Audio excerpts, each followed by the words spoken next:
Pourquoi faudrait-il forcément que les recettes légères soient rabat-joie? Tenez par exemple ma soupe de carottes à l'orange et au haddock. Très facile à préparer, très léger et surtout très joli. Alors c'est un peu ma philosophie, détonnant mais convaincant.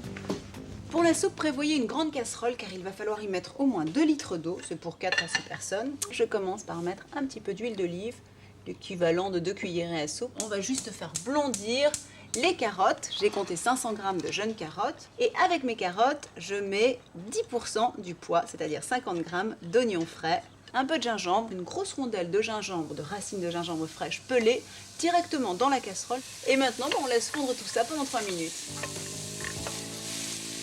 C'est là qu'intervient l'ingrédient secret de la recette, ça restera entre vous et moi, le jus d'orange. À peu près 20 centilitres de jus d'orange frais.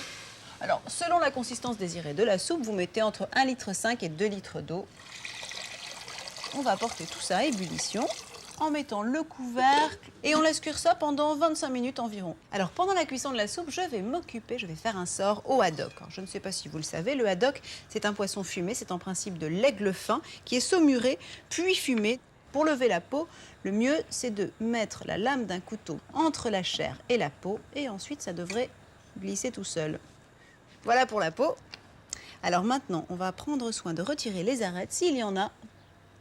Voilà. Pour 4 personnes, je choisis environ 150 g de haddock. Je le coupe en petits dés. Ça sent terriblement bon. Le gingembre, je n'oublie pas de le retirer. Il est juste infusé. Maintenant, je vais mixer tout ça. Je le verse dans la soupe après avoir coupé le feu. Et là, vous allez voir, c'est magique. Il va être saisi par la chaleur de la soupe, lui communiquer sa saveur, son parfum et son sel. Et ça me laisse juste le temps d'aller chercher les assiettes.